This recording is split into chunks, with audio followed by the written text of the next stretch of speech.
Nous sommes dans une ville, il est de tradition que le maire de cette ville puisse recevoir les invités.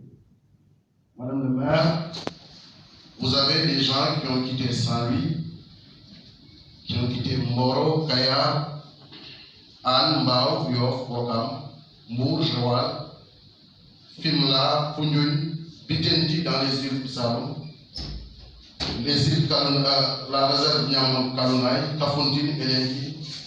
Tout le littoral sénégalais sur 700 km, nous avons des représentants de ces communautés. Nous les avons avec les CLPA, les comités locaux de pêche artisanale, mais nous les avons aussi dans les AMP. Nous ne sommes pas limités à ces communautaires actifs dans les domaines donnés, mais nous avons invité des écologistes. Ceux qui portent le combat de Kayar sont là. Ceux qui portent le combat de Mbao sont là. Ceux qui portent le combat des îles du Saloum sont là. Et nous avons aussi la présence des réseaux, parce que le RENOC dans sa composition a 4 réseaux. Le réseau centre-ouest qui regroupe toute la zone très polluée qui est Dakar et Djourbel. Nous avons le réseau du Delta du Saloum qui sont là, soyez les bienvenus. Et nous avons le réseau sud-est avec l'imam Diallo qui sont présents. Donc c'est comme ça que nous sommes réunis autour de nous, parmi nos invités. Madame le professeur Awanian Pal, qui est la responsable de l'équipe doctorale et du master sur le littoral sénégalais. Nous avons la chance d'avoir le docteur Ousmane Yaye de l'ANACIM.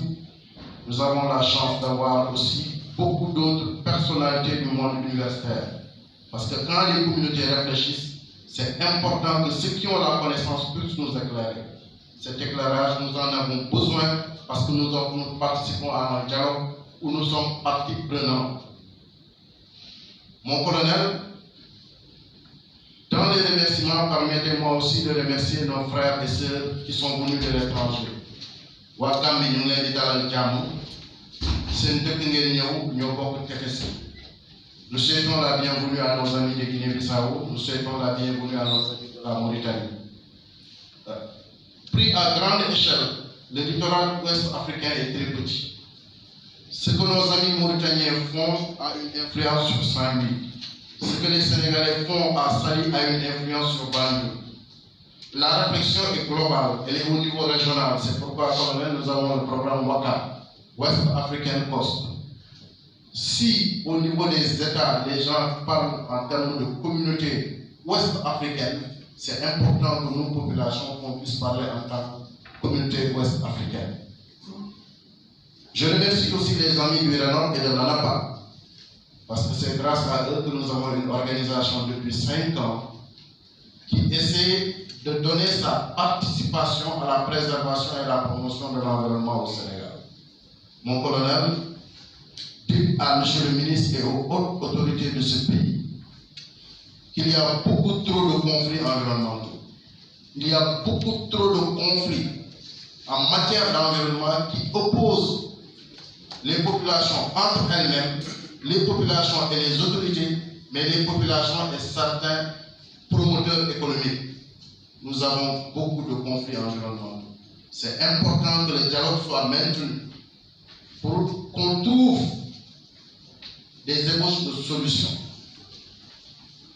Nous sommes rassurés par les actes posés par le président de la République. Lorsque cette zone appelée Technopole, la Gagnaï, lorsque cette zone en 2019 est érigée en réserve naturelle urbaine, nous nous en félicitons. En 2003, le Sénégal n'avait qu'une aire marine protégée, une ou deux à Béné et autres, mon colonel. Vous avez pris au trier pour en parler. Aujourd'hui, nous avons 15 aires marines protégées. C'est un pas extrêmement important. Donc, ce que l'État fait dans la promotion de l'environnement, c'est important qu'on les pousse à le faire davantage. Les avancées significatives en matière de loi et de règlement sont à saluer. Nous avions simplement une petite disposition de l'article 8 dans la Constitution. Mais maintenant, nous avons sur l'article 25, depuis le référendum de 2016, trois additifs que sont le 25.1 qui dit que les ressources naturelles appartiennent au peuple, le 25.2 que je résume, qui dit que les pouvoirs publics les collectivités locales ont la responsabilité de préserver l'environnement.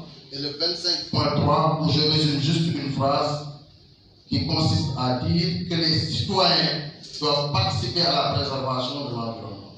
Donc, ces trois composantes sont appelées à protéger l'environnement, mon collègue. Nous, communautés, nous espérons jouer notre partition. Grâce aux collectivités territoriales, monsieur le député maire, vous accompagnez les populations de Anne-Belair dans la gestion de la VDA. Donc, voilà ce que nous entendons aujourd'hui dans cet atelier.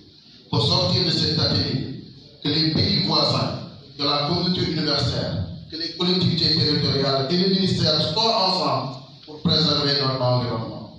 Parce que demain, c'est l'incertitude. L'incertitude liée à la découverte du pétrole et du gaz dans notre pays. Tout le monde en parle. Il y a beaucoup de spéculations, beaucoup de contre-vérités sont dites. Mais ce que nous pouvons dire avec certitude, que ça va procurer au Sénégal davantage de ressources, mais il y a beaucoup de risques sur notre environnement. Il y a beaucoup de risques sur nos ressources. C'est pourquoi le dialogue que nous devons mener doit être soutenu par des connaissances profondes et réelles. C'est pourquoi nous saluons la présence du professeur, du docteur Ousmane Ndiaye, qui est l'un des Sénégalais, qui nous représente à la GIE, à la sommité mondiale qui réfléchit sur le climat. Nous avons quelqu'un qui est dans cette salle qui représente le Sénégal dedans. Quand vous avez l'école doctorale de géographie, vous avez les sommités du Sénégal sur la réflexion. Mais quand vous avez la chance d'avoir Toun Baye Khali pour parler de la pêche, vous avez l'essentiel. Quand vous avez Morben de Kaya, c'est qui avant-hier ont porté plainte contre une société qui polluait la plage de Kaya. Bonne de justice. Quand vous avez des hommes pareils dans cette salle, on peut être confiant. Nous saluons la présence du directeur des programmes de développement durable de la ville de Dakar, je suis là. Transmettez nos remerciements et nos félicitations à M. le maire de Dakar, l'honorable député maire de Dakar.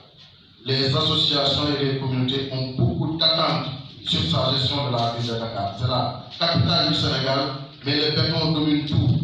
Nous devons végétaliser cette ville. Nous devons veiller à ce que les arbres centenaires ne soient pas déracinés, que le plan d'aménagement dans la ville tienne compte de ça.